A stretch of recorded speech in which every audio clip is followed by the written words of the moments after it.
So I don't have any background in it, but I wanted an office in an old house. And at the time, it's the year 2000, and there were a lot of old dilapidated places downtown.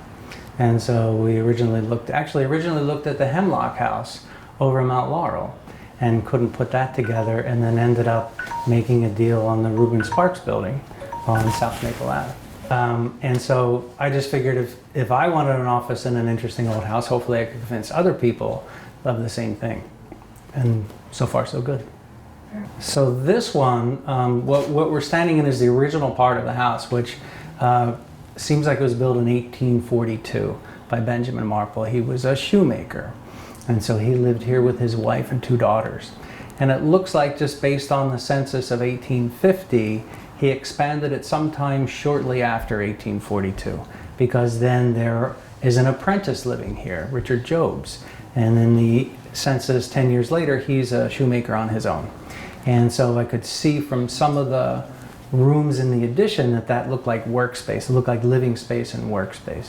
So the original place was not really that big, maybe 25 by 25, 3 stories tall, with 2 huge fireplaces. And where you're standing was originally just a little hallway and a really narrow set of steps all the way up. So I think it was fairly modest, except for the fact that it was brick, and there really weren't that many brick places in the downtown at the time. But on this particular one, like all of them, none of these buildings were built to carry any kind of commercial load. And so the auto parts store that was here, they stored auto parts. They had tons of things. So it was really, really tired. In the ceiling of that room there, in order to hold up the floor, to make the floor level, there were about 3 or 4 old doors that were put down on top of the floor joist to build up, and then plywood put on that. So it's sort of like whatever they had, whatever they could do.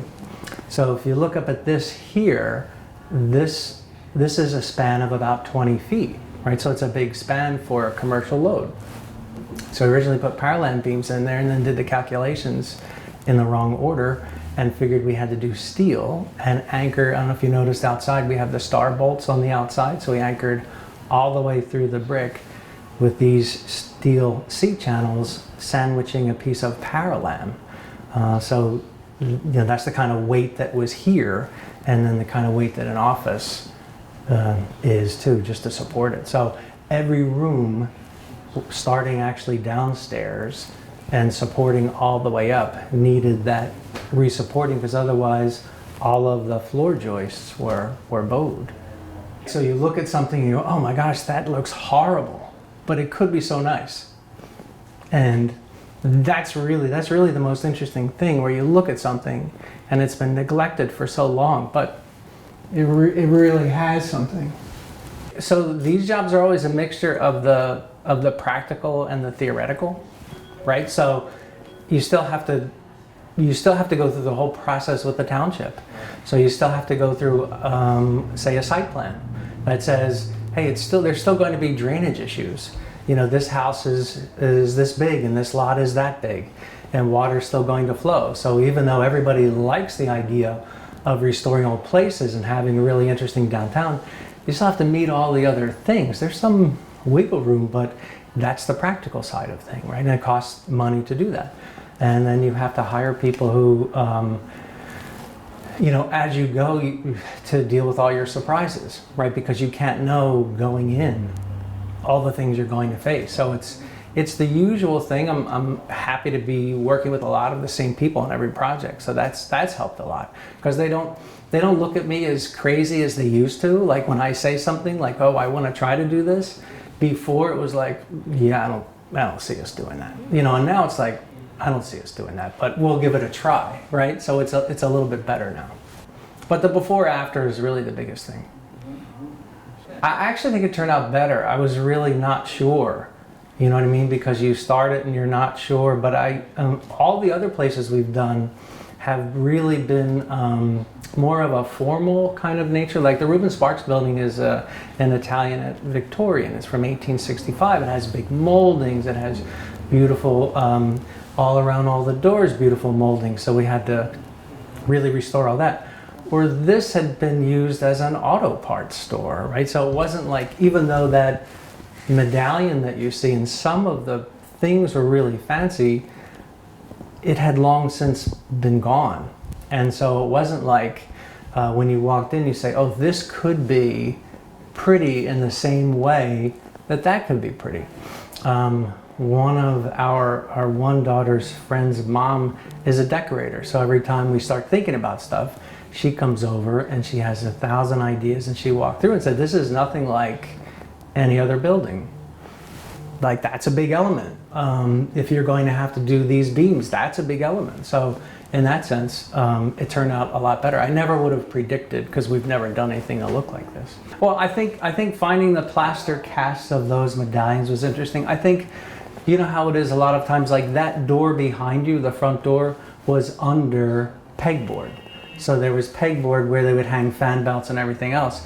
And I open up and there's the original front door, transom window, same thing with another side door for the addition. And so that's just like, oh my gosh, it's still there. The glass is beveled glass. It's 100 and some years later. You know, that's kind of amazing. This fireplace was still, and it was exposed, but it was still, you know, in pretty decent shape. The finding the doors, finding stuff in the walls, that upstairs on the 3rd floor, they actually constructed the walls to separate the rooms out of like a true 1-inch plank, but they just overlapped them. It wasn't like a traditional frame. It's just, they just took them and just built them up just in a row. It's like, well, that's interesting. I've never seen anything like that. So we were able to make a couple tables out of those, because we actually had to frame it like it was going to hopefully stand. So yeah, a lot of interesting. It's always that way.